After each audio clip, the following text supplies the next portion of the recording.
The sound of papers scattering across marble floors echoed through the courthouse as Margaret Chen stood frozen, her hands trembling as she held the DNA test results that would change everything. Behind her, sirens wailed in the distance, and through the tall windows, she could see her former boss being led away in handcuffs, his face pale with disbelief. The very man who had fired her 8 months ago for incompetence, while she was 7 months pregnant, now faced federal charges for embezzlement, tax evasion, and fraud. But this wasn't just about justice anymore. It was about a secret that would shatter his world completely. You won't believe what happened when a desperate single mother discovered her boss's darkest secret, turning his cruelest betrayal into the sweetest victory imaginable. Margaret had always been the kind of person who noticed details others missed.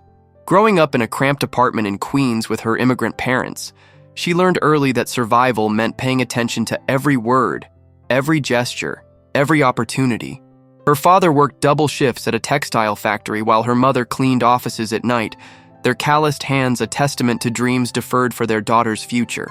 Margaret excelled in school, earning a scholarship to study business administration, driven by a fierce determination to give her parents the comfortable retirement they deserved. At 28, she had built a reputation as one of the most efficient executive assistants in Manhattan's financial district. Her desk at Hartwell & Associates was a monument to organization. Color-coded files, pristine calendars, and a small jade plant her mother had given her for luck. She could anticipate her boss Richard Hartwell's needs before he voiced them, manage his impossible schedule with grace, and handle delicate client situations with diplomatic precision. But Margaret carried shadows, too. 3 years earlier, she had escaped an abusive relationship that left her with more than just physical scars. She still flinched when men raised their voices, still checked locks twice before sleeping, still felt her heart race when unexpected footsteps approached from behind. The relationship had also cost her the chance to have children naturally, a fact she kept private, buried beneath her professional composure. Richard Hartwell was everything Margaret's previous boss had not been, at least initially. Tall and silver-haired at 52, he commanded respect in boardrooms across the city. His law firm specialized in estate planning for wealthy clients, and his reputation for discretion and expertise had built a client list that read like a who's who of New York society. He drove a Tesla, wore custom suits, and spoke with the confidence of a man who had never doubted his place in the world. Margaret had been working for Richard for 2 years when she met David, a gentle veterinarian who volunteered at animal shelters on weekends. Their courtship was slow and careful, built on quiet dinners and long walks through Central Park. When David proposed on a snowy evening outside the Metropolitan Museum, Margaret felt something she had thought was lost forever: hope for a real future. The fertility treatments were expensive and emotionally exhausting. Month after month of disappointment, of watching David's optimistic smile fade slightly each time the tests came back negative.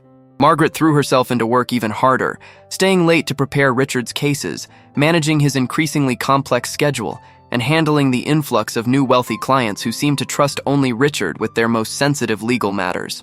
When the miracle finally happened, when the pregnancy test showed 2 pink lines, Margaret cried in the office bathroom for 10 minutes before composing herself and returning to her desk. She waited until the second trimester to tell Richard, choosing a quiet Friday afternoon when his schedule was light. "Sir, I have some personal news to share," she had said, standing beside his mahogany desk as he reviewed contracts. Richard looked up, his steel gray eyes focusing on her with the same intensity he brought to depositions. "What is it, Margaret?" "I'm pregnant. The baby is due in early March." For a moment, his expression was unreadable. Then he smiled, the kind of practiced smile he used with difficult clients. "Congratulations. I assume you'll want to discuss maternity leave arrangements." That conversation had been 5 months ago. Since then, something had shifted in Richard's demeanor toward her. Small things at first: a slight delay in approving her time-off requests, a tendency to interrupt her during client meetings, a habit of questioning decisions she had made autonomously for 2 years. Margaret told herself it was stress. The firm was handling several high-profile estate disputes, and Richard's workload had intensified significantly. But as her pregnancy progressed, Richard's behavior became increasingly hostile.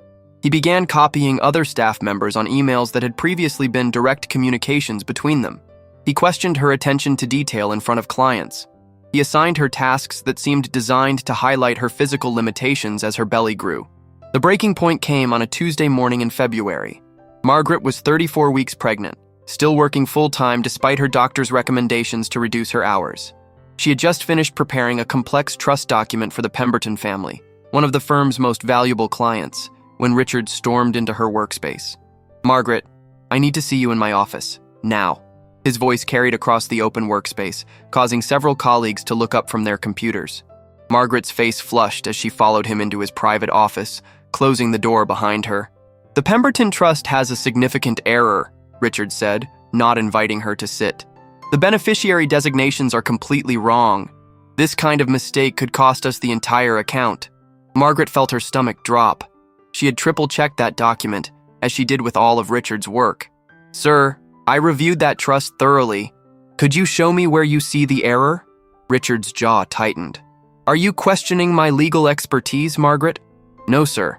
I just want to understand so I can correct the mistake and prevent it from happening again. The mistake is your declining performance.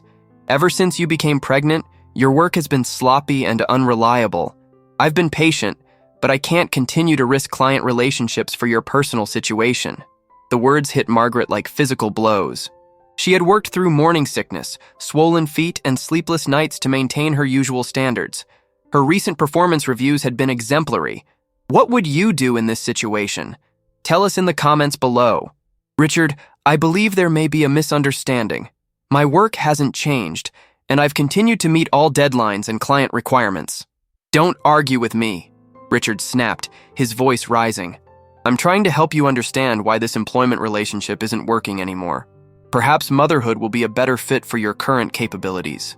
Margaret felt the baby kick, as if responding to her elevated stress. She placed a protective hand over her belly and took a deep breath. "I'd like to review the Pemberton file together so we can identify the specific issues." Richard moved to his filing cabinet and pulled out a thick folder. As he opened it on his desk, Margaret caught a glimpse of something that made her breath catch. A second copy of the trust document, identical to the one she had prepared, but with Richard's handwriting in the margins. The changes he had made matched exactly with the errors he was now claiming she had committed. Before she could process this fully, Richard was continuing his assault. "Furthermore, I've received complaints from clients about your appearance and demeanor. Professional presentation is crucial in this business." "What specific complaints?" Margaret asked, her voice steady, despite the anger building in her chest. "Mrs. Pemberton mentioned that you seemed distracted during last week's meeting. She was concerned about the firm's attention to detail." Margaret remembered that meeting clearly. Mrs. Pemberton had actually complimented her thoroughness and asked about the baby's due date with genuine warmth. She had even mentioned that Margaret reminded her of her own daughter. "I believe there may be some miscommunication there as well," Margaret said carefully. Richard slammed the folder shut. "This is exactly what I'm talking about. You're argumentative and defensive. These are not qualities I can have in my executive assistant." The office fell silent except for the hum of the air conditioning and the distant sounds of traffic far below. Margaret realized that Richard had orchestrated this entire confrontation. The manufactured errors, the false client complaints, the escalating hostility. It was all designed to create grounds for termination that would avoid any appearance of pregnancy discrimination. But why? Richard had always been demanding but fair. He had never shown signs of the kind of prejudice that would drive him to target a pregnant employee. Margaret's mind raced through the past few months, searching for clues she might have missed. Then she remembered the phone call. 3 weeks earlier, she had been organizing Richard's schedule when his personal phone rang. He had stepped away from his desk to take the call in the hallway, but his voice had carried back into the office. She had heard fragments, something about quarterly payments and keeping things quiet and the usual account. At the time, she had assumed it was related to a client matter, but now she wondered if there had been something more personal about the conversation. "Richard," Margaret said, deciding to take a risk, "I want to do whatever is necessary to address your concerns. Perhaps we could involve HR in developing a performance improvement plan." Richard's face darkened. "HR? Margaret, I think you're misunderstanding the situation here. This isn't about improvement. This is about fundamental incompatibility. I'm terminating your employment effective immediately." The words hung in the air like smoke. Margaret felt the baby move again, more forcefully this time, and she wondered if the child could sense the upheaval in her emotional state. "I see," she said quietly. "May I have the termination in writing, please? I'll have something prepared by the end of the day." You can clean out your desk now." Margaret nodded and turned toward the door, but Richard's voice stopped her. "Margaret, I want you to know this isn't personal. Sometimes business requires difficult decisions. I'm sure you'll find something more suitable to your current situation." She turned back to face him, and for a moment, she saw something in his expression that surprised her. Not cruelty or indifference, but what looked almost like guilt. It was gone so quickly she wondered if she had imagined it. The walk back to her desk felt like a funeral march. Her colleagues avoided eye contact, though she could feel their whispered conversations following her movement through the office. Margaret began gathering her personal items: the jade plant, a photo of David, a small collection of thank you cards from satisfied clients. As she packed, her mind kept returning to that overheard phone call. Something about it nagged at her, a detail that felt important but remained just out of reach. She was placing the jade plant carefully in a box when her computer chimed with an incoming email. The message was from Richard's personal account, but it wasn't addressed to her. Instead, it appeared to be a forwarded message that had been sent to her by mistake. The subject line read, "February transfer, confirmation required." Margaret's heart began to race as she opened the email. It was a bank transfer confirmation for $75,000, moved from an account belonging to the Pemberton Trust to Richard's personal offshore account. The transfer was dated the previous Friday, the same day she had prepared the trust documents. Her hands shook as she realized what she was seeing. Richard wasn't just embezzling from client accounts, he was using her meticulously prepared documents to facilitate the thefts, then destroying the evidence by claiming her work was flawed. Her termination wasn't about pregnancy discrimination. It was about eliminating the one person who had intimate knowledge of his document preparation process. But then something incredible happened that would change everything. Margaret quickly forwarded the email to her personal account and deleted it from her work inbox. She continued packing her desk, her mind racing with possibilities. As she worked, she noticed that Richard had left his office and was speaking quietly with two other partners near the elevator bank. This was her chance. Margaret slipped into Richard's office and quickly photographed the Pemberton file with her phone, capturing both the original documents she had prepared and the altered versions with Richard's handwriting. She also photographed his desk calendar, which showed meetings with several clients whose accounts she now suspected might be compromised. As she prepared to leave, she noticed Richard's personal safe was slightly ajar, unusual for a man who was typically obsessive about security. Through the narrow opening, she could see stacks of documents and what appeared to be multiple bank statements. The sound of footsteps in the hallway sent her hurrying back to her desk. Richard returned to his office just as she was lifting her box of belongings. "Find everything you need?" he asked, his tone falsely casual. "Yes, sir. Thank you for the opportunity to work here." Richard nodded, but she could see tension in his shoulders. "Margaret, I trust you understand the confidential nature of the work we do here. Client privacy is paramount, even after an employee leaves." "Of course. I would never compromise client confidentiality." "Good. I'm sure I don't need to mention that violating that trust could have serious legal consequences." The threat was clear, but Margaret simply nodded and headed for the elevator. As the doors closed behind her, she caught a glimpse of Richard standing in his office doorway, watching her departure with an expression she couldn't quite read. That evening, Margaret sat in her small apartment, surrounded by the boxes from her desk, trying to process what had happened. David was working late at the animal hospital, so she was alone with her racing thoughts and the increasingly active baby who seemed to respond to her stress. She opened her laptop and began researching Richard's offshore accounts, using the information from the mistakenly forwarded email. What she found made her stomach turn. The account had received multiple transfers over the past 18 months, all in amounts that would avoid federal reporting requirements. The cumulative total was approaching $500,000.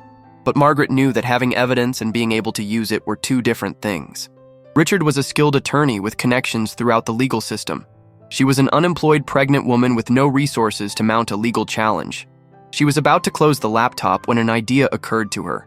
Margaret had been organizing Richard's client files for 2 years. She knew which clients had the most complex estates, which accounts generated the highest fees, and which trusts required the most sophisticated management.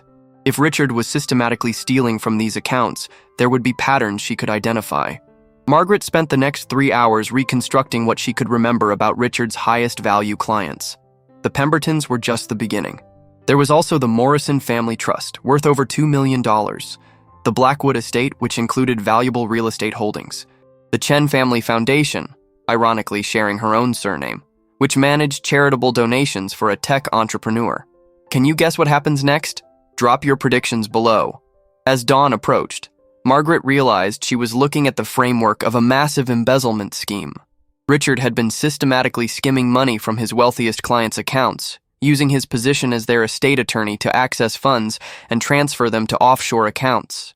Her meticulous document preparation had provided him with the perfect cover. Any discrepancies could be blamed on clerical errors. But Margaret also realized something else. She wasn't the only person who might have access to information about Richard's crimes. His other employees, his banking contacts, even some of his clients might have pieces of the puzzle. The question was whether any of them would be willing to come forward. The answer came sooner than she expected. Margaret was preparing breakfast when her phone rang. The caller ID showed a number she didn't recognize, but she answered anyway. Ms. Chen? This is Detective Sarah Martinez with the Financial Crimes Unit. I understand you recently worked for Richard Hartwell. Margaret's heart began to pound. Yes, until yesterday. I'd like to speak with you about Mr. Hartwell's business practices. Would you be available to meet this afternoon? Detective Martinez, may I ask what this is regarding? We've received reports of possible financial irregularities at Mr. Hartwell's firm. Your name came up as someone who might have relevant information. Margaret felt a mixture of relief and terror. Someone else had already begun investigating Richard, which meant she wasn't facing this alone. But it also meant she was about to become a key witness in what could be a federal criminal case. I can meet with you, Margaret said, but I should mention that I have some information you might find interesting. That afternoon, Margaret sat in Detective Martinez's office, a sterile room with fluorescent lighting and the faint smell of coffee and stress. Detective Martinez was younger than Margaret had expected, probably in her early 30s, with intelligent dark eyes and an air of quiet competence. Ms. Chen, I want to start by asking about your termination yesterday. Can you walk me through what happened? Margaret recounted the confrontation with Richard, the manufactured errors, and the false client complaints. As she spoke, Detective Martinez took careful notes and asked pointed questions about specific dates and documents. You mentioned that you observed some unusual behavior from Mr. Hartwell in recent months. Can you elaborate on that? Margaret described the overheard phone call, the increasing hostility, and the suspicious timing of her termination. Then she took a deep breath and made a decision that would change everything. Detective Martinez, I need to show you something. Margaret pulled out her phone and showed the detective the forwarded email with the bank transfer confirmation. She also shared the photographs she had taken of the Pemberton files, highlighting the alterations Richard had made to her original work. Detective Martinez's expression grew more serious as she reviewed the evidence. Ms. Chen, this is exactly the kind of information we've been looking for. We received a tip about Mr. Hartwell's activities 2 weeks ago, but we needed someone with inside knowledge to help us understand how the scheme operated. Who provided the tip? Margaret asked. I can't reveal that right now, but I can tell you that you're not the only person who noticed irregularities in Mr. Hartwell's business practices. Over the next hour, Detective Martinez explained that the investigation had begun when a bank compliance officer flagged unusual transfer patterns from several estate accounts managed by Richard's firm. The amounts were small enough to avoid federal reporting requirements, but the frequency and timing suggested systematic theft rather than legitimate estate management. The problem we faced, Detective Martinez explained, was that Mr. Hartwell is very sophisticated about covering his tracks. He's been careful to make the thefts look like legitimate estate management activities. Without someone who understood his document preparation process, we couldn't prove criminal intent. Margaret realized that her termination, cruel as it had been, might actually have provided law enforcement with the evidence they needed to build a case. Her detailed knowledge of Richard's practices, combined with the mistakenly forwarded email and her photographs of the altered documents, could provide the foundation for a successful prosecution. What happens now? Margaret asked. We'd like you to consider working with us as a cooperating witness. We understand this puts you in a difficult position, especially given your pregnancy and recent job loss. Margaret looked down at her growing belly and felt the baby move, as if responding to the momentous decision she was facing. She thought about her parents, who had sacrificed so much for her education and success. She thought about David, who deserved a partner who stood up for what was right. She thought about the child she was carrying, who would grow up in a world shaped by the choices she made today. Detective Martinez, what would that involve? We'd need you to help us understand the full scope of Mr. Hartwell's activities. We'd also need you to testify before a grand jury and, if the case goes to trial, in federal court. The weight of the decision pressed down on Margaret like a physical force. Taking on Richard meant taking on a well-connected attorney with the resources to make her life very difficult. But staying silent meant allowing him to continue stealing from vulnerable clients and destroying other employees who might threaten his scheme. "I'll do it," Margaret said quietly. Detective Martinez smiled for the first time since Margaret had arrived. "Ms. Chen, I want you to know that we take witness protection very seriously. We'll do everything we can to ensure your safety throughout this process." "There's something else you should know," Margaret said. "I think Richard has been planning this for a long time. The way he set up my termination, the careful documentation of false performance issues, he's been creating a narrative that would discredit any accusations I might make. That's actually helpful information. It suggests premeditation, which strengthens the criminal case." As Margaret left the detective's office, she felt a strange combination of fear and empowerment. For the first time since her termination, she felt like she had some control over her situation. Richard had tried to make her a victim, but instead he had created a formidable adversary. The next few weeks passed in a blur of meetings with prosecutors, document reviews, and careful reconstruction of Richard's embezzlement scheme.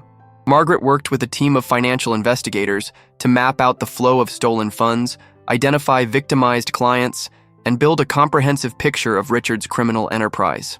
The scope of the theft was staggering. Over 18 months, Richard had stolen nearly $800,000 from client accounts, using a sophisticated system of small transfers, false documentation, and offshore banking. The victims included elderly widows, disabled veterans, and charitable foundations, people who had trusted Richard with their most precious assets. But as the investigation progressed, Margaret began to uncover something even more disturbing. Richard's crimes weren't limited to embezzlement. He had also been manipulating estate documents to increase his own inheritance from wealthy clients, forging signatures on will modifications, and even influencing some clients to change their beneficiary designations in his favor. Little did he know, she had a plan that would expose everything. The plan began to take shape when Margaret discovered that Richard had made a crucial mistake. In his arrogance, he had used the same offshore account for all his stolen funds, creating a clear paper trail that connected dozens of separate thefts. Even more damaging, he had used his law firm's official letterhead to create false documentation for the offshore bank, directly implicating his business in the criminal enterprise. Margaret also learned that she wasn't Richard's only victim among his employees. Over the past 3 years, he had fired 4 other staff members under suspicious circumstances, always creating elaborate documentation of performance problems that justified their terminations. In each case, the fired employee had been someone with detailed knowledge of Richard's document preparation processes. Detective Martinez arranged for Margaret to meet with 2 of these former employees, Janet Morrison, a paralegal who had worked for Richard for 5 years, and Carlos Ruiz, an accounting clerk who had managed client billing. Both had suspected that something was wrong with Richard's practices, but neither had felt they could safely come forward on their own. "He's very good at making you feel like you're crazy," Janet explained during their meeting at a coffee shop in Midtown. "Every time I questioned something, he had an explanation that made me doubt my own judgment." Carlos nodded in agreement. He also made it clear that speaking out against him would be career suicide. He has connections everywhere in the legal community. Margaret realized that Richard's pattern of intimidation and manipulation had been going on for years. She also realized that bringing him down would require more than just evidence of his crimes. It would require courage from people who had been systematically terrorized into silence. "What if we all came forward together?" Margaret suggested. "He can't discredit all of us at the same time." Janet and Carlos exchanged glances. They were both interested, but also terrified of the potential consequences. "He destroyed my reputation in the legal community," Janet said. "I've been working temp jobs for 2 years because no law firm will hire me permanently. They all believe his version of why I was fired." "Same here," Carlos added. "He told potential employers that I had problems with alcohol and attendance. None of it was true. But who's going to believe me over a respected attorney?" Margaret felt a surge of anger on behalf of these colleagues who had been professionally assassinated for the crime of being competent at their jobs. Richard hadn't just stolen money, he had stolen careers, reputations, and futures. "Then we have nothing left to lose," Margaret said, "and everything to gain." Over the next week, Margaret worked with Detective Martinez to coordinate testimony from all 3 former employees. The prosecutor assigned to the case, Assistant U.S. Attorney David Kim, was impressed by the consistency and detail of their accounts. "This isn't just embezzlement anymore," Prosecutor Kim explained during a meeting in his office. "We're looking at conspiracy, money laundering, wire fraud, and possibly RICO violations if we can establish that Mr. Hartwell was operating a continuing criminal enterprise." Margaret learned that the investigation had expanded far beyond Richard's individual crimes. Federal agents were now examining his relationships with offshore banks, investigating potential money laundering networks, and exploring connections to other attorneys who might be involved in similar schemes. But the most shocking discovery came when investigators gained access to Richard's personal safe. Among the documents they found was a detailed notebook containing information about dozens of wealthy clients, including their health conditions, family relationships, and estimated dates of death. Richard had been systematically targeting clients who were elderly, isolated, or suffering from cognitive decline, manipulating their estate plans to benefit himself and his offshore accounts. Even more disturbing was a section of the notebook labeled contingencies. This contained detailed plans for dealing with employees, clients, or family members who might discover his crimes.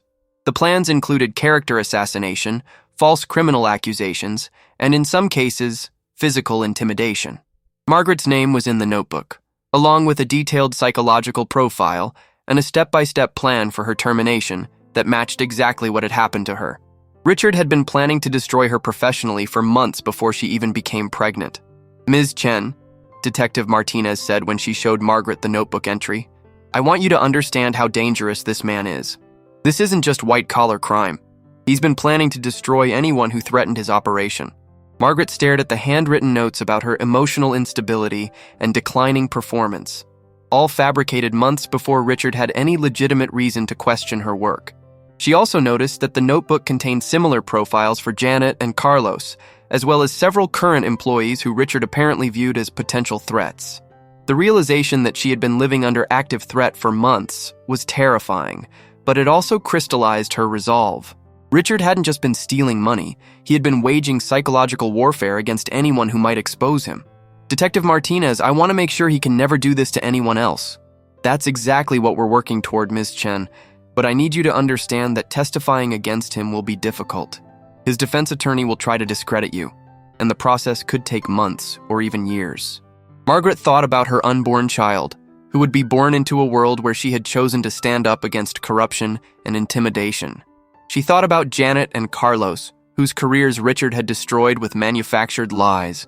She thought about the elderly clients who had trusted Richard with their life savings and their final wishes. "I'm ready," she said. The grand jury hearing was scheduled for early April, just 2 weeks after Margaret's due date. As her pregnancy progressed, she continued working with prosecutors to refine her testimony and gather additional evidence. David had been incredibly supportive throughout the process, attending meetings when possible and helping Margaret prepare for the emotional toll of confronting Richard in a legal setting. But Margaret also received support from an unexpected source. One evening in late February, as she was reviewing documents for the prosecution, her phone rang. The caller ID showed a number she didn't recognize, but when she answered, she heard a familiar voice. "Margaret, this is Eleanor Pemberton. I hope you don't mind that I got your number from Detective Martinez." Mrs. Pemberton was the elderly client whose trust documents had been used as pretense for Margaret's termination. She was also one of Richard's primary victims, having lost over $100,000 to his embezzlement scheme. "Mrs. Pemberton, it's good to hear from you. How are you doing?" "I'm doing better now that I know what really happened to my money. Detective Martinez explained how you helped expose Mr. Hartwell's crimes. I wanted to thank you personally." Margaret felt tears welling up in her eyes. Throughout this ordeal, she had focused on the legal and procedural aspects of building a case against Richard. She hadn't fully processed the human impact of his crimes or the real difference her courage could make in the lives of his victims. "Mrs. Pemberton, I'm so sorry for what he did to you and your family. Dear, you have nothing to apologize for. You're the reason justice will be served. I also wanted you to know that several of Mr. Hartwell's other clients have been in touch with each other.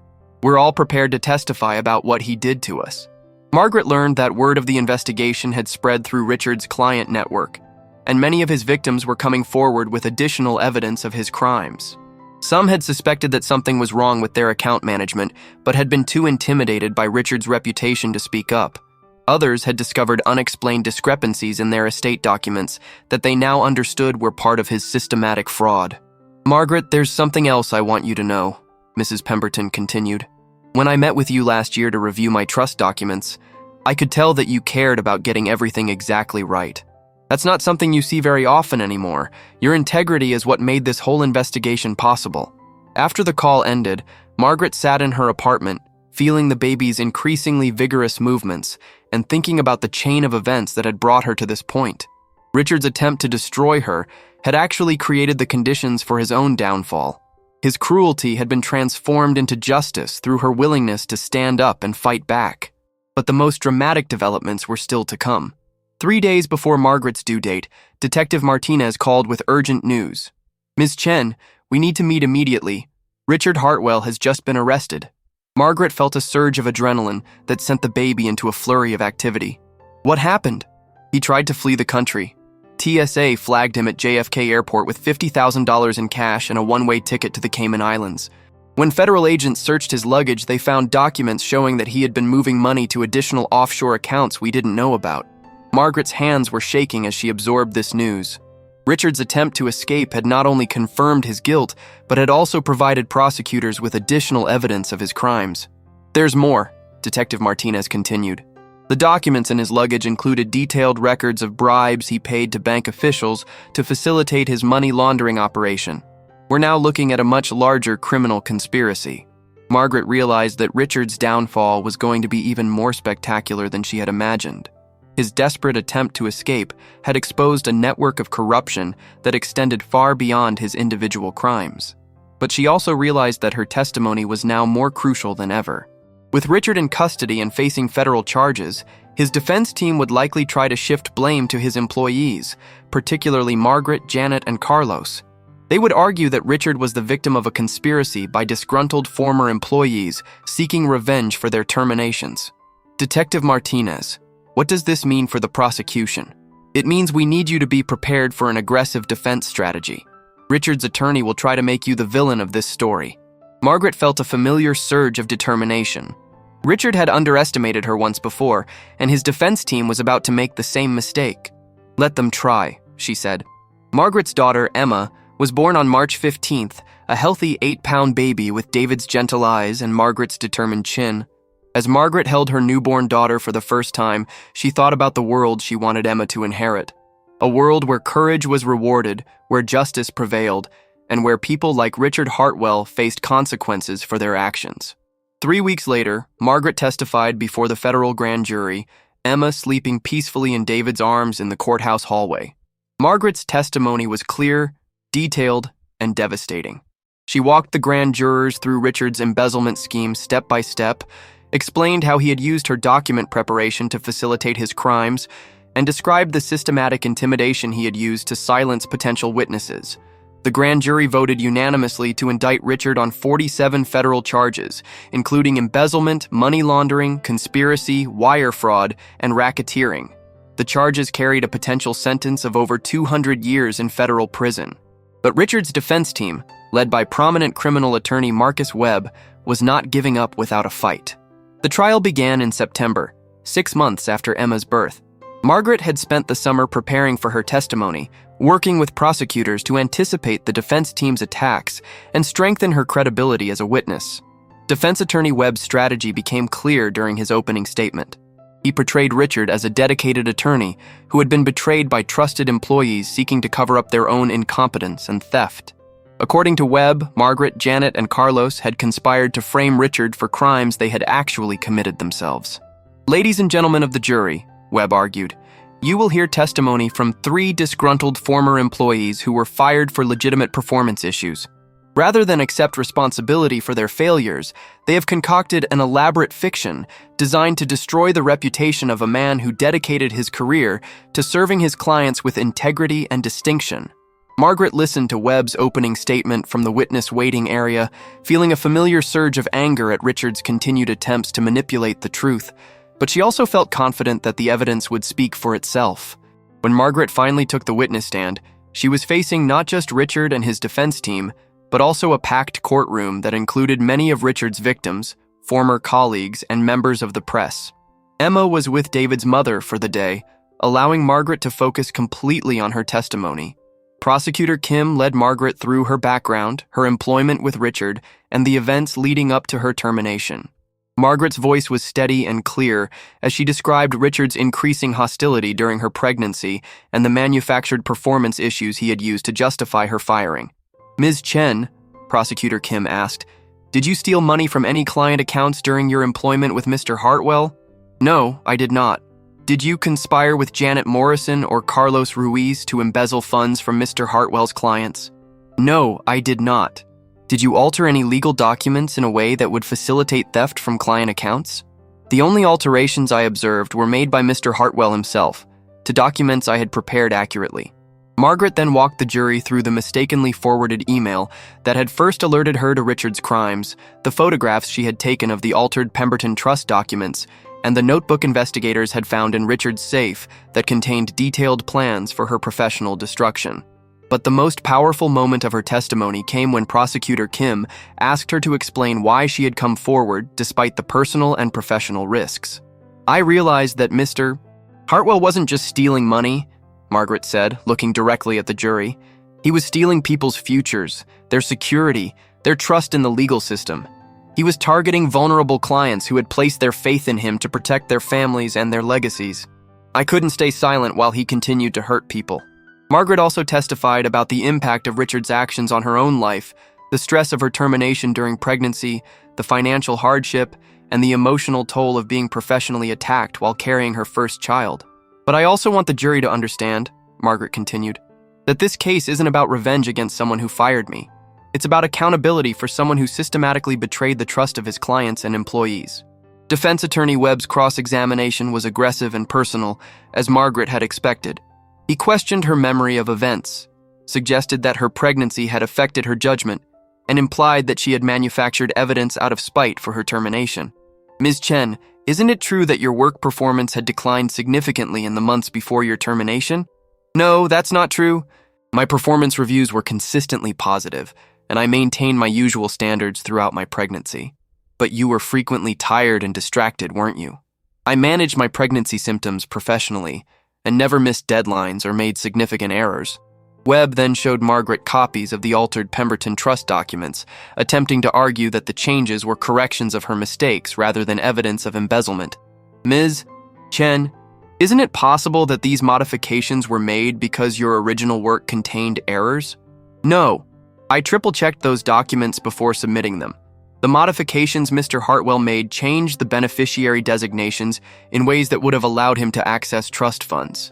Webb's questioning continued for hours, but Margaret remained calm and consistent in her responses. She had prepared for this confrontation for months, and Richard's attempts to intimidate her through his attorney only strengthened her resolve. The prosecution's case was overwhelming. In addition to Margaret's testimony, the government presented evidence from Janet Morrison and Carlos Ruiz. Financial records showing the systematic theft from client accounts, testimony from victimized clients, and expert analysis of the forged documents found in Richard's possession. But the most damaging evidence came from Richard himself. Prosecutors played recordings of phone calls Richard had made from jail while awaiting trial. In these calls to his brother and his former business partner, Richard had discussed his crimes in detail, including his plans to blame his former employees and his regret about not destroying evidence more thoroughly. "I should have gotten rid of that notebook," Richard said in one recorded call, "and I should have fired Margaret and the others before they could figure out what was happening." In another call, Richard discussed the offshore accounts he had established and his frustration that federal agents had discovered his money laundering operation. "The problem is they found everything," he complained. "The accounts, the transfers, even the backup documentation I kept in case I needed to prove the money was mine."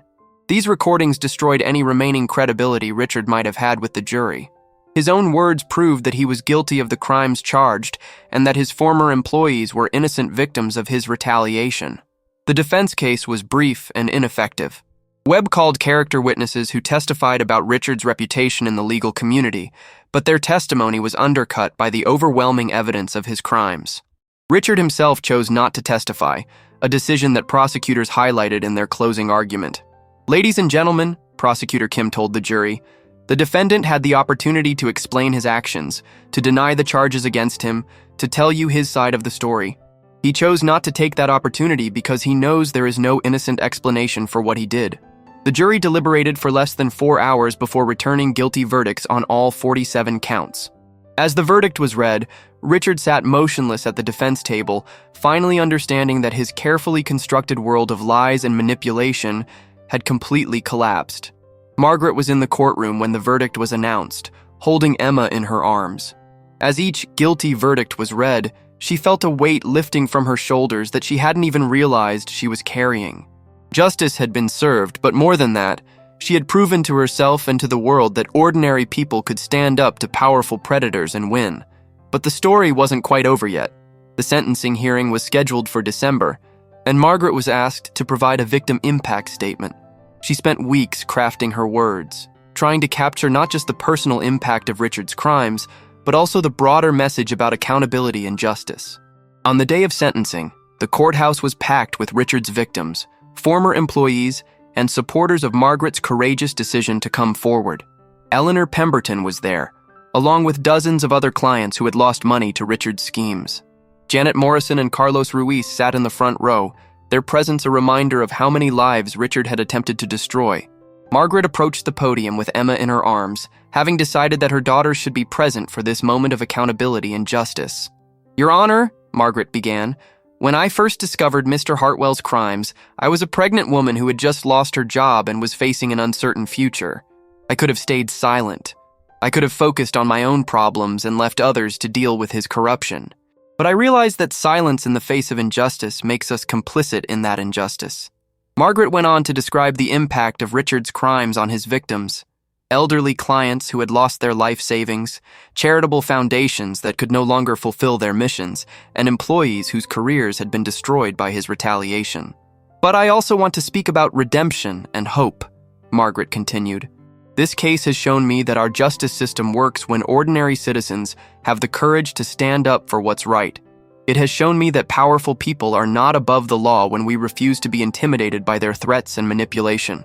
Margaret concluded by looking directly at Richard, who had not made eye contact with her throughout the proceedings. "Mr. Hartwell, you tried to destroy me because you saw me as a threat to your criminal enterprise. Instead, you created someone determined to see justice done. Your cruelty became the catalyst for your own downfall, and that's exactly as it should be." Judge Patricia Williams sentenced Richard to 45 years in federal prison and ordered him to pay over $2.3 million in restitution to his victims. The sentence effectively meant that Richard would spend the rest of his life in prison, and that his victims would recover the money he had stolen from them. "Mr. Hartwell," Judge Williams said, "you violated the most sacred trust that exists between an attorney and client. You preyed upon vulnerable people who had placed their faith in your expertise and integrity. Your crimes were not committed in a moment of weakness or desperation, but were the result of calculated greed and callous disregard for the people you were sworn to protect." The judge also addressed the broader implications of the case. "This prosecution sends a clear message that no one is above the law, regardless of their professional status or social connections. It also demonstrates the importance of courageous witnesses who are willing to come forward despite personal risk."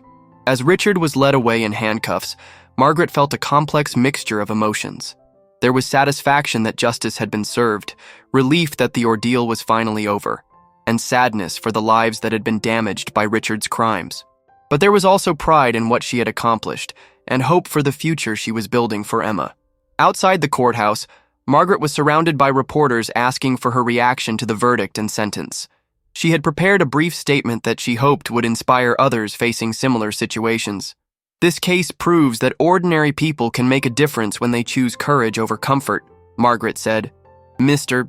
Hartwell thought he could intimidate me into silence, but he underestimated my determination to protect the people he was hurting. I hope other victims of white-collar crime will see this result and find the strength to come forward." 6 months later, Margaret received a call that would complete her journey from victim to victor. "Ms. Chen, this is Robert Harrison from Harrison, Mitchell & Associates. We're a boutique law firm specializing in financial crimes and white-collar defense. We've been following your case, and we'd like to offer you a position as our Director of Investigative Services." Margaret was stunned. She had been working part-time as a freelance paralegal while caring for Emma, but hadn't considered that her experience with the Richard Hartwell case might open new career opportunities. "Mr. Harrison, I'm flattered, but I should mention that I don't have formal training in criminal investigation." "Ms. Chen, you have something more valuable than formal training. You have real-world experience in uncovering sophisticated financial crimes and the courage to see justice through to the end. Those are exactly the qualities we need in someone who would work with our clients who are victims of white-collar crime." The position offered not just financial security, but also the opportunity to help other victims of financial crimes navigate the complex process of seeking justice. Margaret would use her experience with the Hartwell case to help identify evidence, prepare witnesses for testimony, and coordinate with law enforcement agencies. Margaret accepted the position, and within a year had helped solve 3 major embezzlement cases and recover over $5 million for fraud victims. Her reputation as a skilled investigator and fearless advocate for justice spread throughout the legal community. But perhaps the most meaningful recognition came from an unexpected source. On the 2nd anniversary of Emma's birth, Margaret received a package with no return address. Inside was a handwritten letter from Eleanor Pemberton and a small wrapped gift. "Dear Margaret," the letter read, "I wanted you to know that the money Mr. Hartwell stole from me has been fully recovered thanks to your courage in coming forward. But more importantly, you gave me back something I thought I had lost forever: faith that good people still exist and that justice is still possible. The enclosed gift is for Emma. I hope she grows up to be as brave and principled as her mother." The gift was a small silver bracelet engraved with the words, "Courage creates change." As Margaret fastened the bracelet around Emma's tiny wrist, she thought about the journey that had brought them to this moment. Richard's attempt to destroy her had instead transformed her into someone stronger, more purposeful, and more determined to make a positive difference in the world. Emma looked up at her mother with bright, curious eyes, and Margaret felt confident that she was raising her daughter in a world where justice was possible, where courage was rewarded, and where even the most powerful predators could be held accountable for their actions. The last chapter of the story came 2 years later, when Margaret received notification that Richard had died in federal prison. He had suffered a heart attack while serving his sentence, and had died alone, his reputation destroyed, and his stolen wealth returned to his victims. Margaret felt no joy at the news, only a quiet satisfaction that he could never hurt anyone else. Justice had been served completely, and the people he had victimized could finally close that chapter of their lives and move forward. But an envelope arrived the next day that would provide one final twist to the story. The envelope was from the prison where Richard had died and contained a letter he had written to Margaret shortly before his death. The letter was brief and written in the shaky handwriting of a broken man. "Margaret," it read, "I know you have no reason to care about my regrets, but I need you to know that firing you was the worst mistake I ever made. Not because it led to my exposure and conviction, but because it revealed the kind of man I had become. You were the best employee I ever had, and you deserved better from me. I hope your daughter grows up in a better world than the one I tried to create. You made sure she will." The letter was signed simply Richard and was accompanied by a small key and a safe deposit box number. Margaret was mystified by the key until she contacted the bank and learned that Richard had maintained a safe deposit box containing documents and items he had kept from his years of practice. Bank officials explained that Richard had left instructions for the box to be turned over to Margaret in the event of his death. Inside the box, Margaret found something that took her breath away. Dozens of thank you letters from clients whose estates Richard had managed honestly in the early years of his practice, before greed had corrupted his judgment. The letters painted a picture of a man who had once genuinely cared about helping families protect their legacies and plan for their futures. There was also a sealed envelope marked, "For Emma Chen, to be opened on her 18th birthday." Margaret held the envelope for a long time, wondering what message Richard might have wanted to leave for her daughter. She decided to honor his request and put the envelope away for Emma to read when she came of age. But the most significant item in the safe deposit box was a handwritten document that appeared to be Richard's own confession to his crimes, written in detail and signed with his full legal name. The document confirmed everything Margaret had testified about and provided additional details about the scope of his criminal enterprise. At the bottom of the confession, Richard had written a final note: "Margaret Chen saved more people than she will ever know by having the courage to stand up to me." I only wish I had found that kind of courage myself before it was too late." Margaret realized that even in his final days, Richard had been trying to ensure that the truth about his crimes was preserved and that credit was given where it was due. It was perhaps the only truly honest thing he had done in years. As Margaret drove home from the bank, she thought about the strange journey that had brought her from a pregnant woman facing unemployment to a successful investigator helping victims of financial crime seek justice. Richard's cruelty had indeed become the catalyst for his own downfall, but it had also become the foundation for Margaret's new purpose in life. She also thought about the lesson she would someday share with Emma, that sometimes the worst things that happen to us become the doorways to our greatest achievements, and that courage in the face of injustice can transform victims into heroes. That evening, Margaret sat in her home office reviewing case files for her current investigations and watching Emma play with her toys on the floor nearby. Her phone rang, and the caller ID showed Detective Martinez's number. "Margaret, we have a new case that I think might interest you. A whistleblower has come forward about potential fraud at a major investment firm, but she's scared to proceed without support from someone who's been through the process successfully." Margaret smiled as she watched Emma stack blocks into a tower, each block carefully placed to create a stable foundation. "Detective Martinez, you know I'm always ready to help. What's the woman's name?" "Sarah Williams. She's a single mother who works as an accountant, and she's discovered evidence that her boss has been stealing from retirement accounts. She said she heard about your case and specifically asked to speak with you." Margaret felt the familiar surge of determination that had carried her through her confrontation with Richard Hartwell. "Set up the meeting," she said. "It's time to help another person turn injustice into justice." And that's how justice was served. Not just once, but again and again, as Margaret's courage inspired others to stand up for what was right, creating a legacy of accountability that would continue long after Richard Hartwell's crimes had faded from memory. Sometimes karma takes time, but it never misses. And sometimes the people we try to destroy become the instruments of our own justice. Proof that every villain gets what they deserve and that ordinary people can achieve extraordinary justice when they choose courage over comfort. Subscribe for more incredible stories of justice and redemption.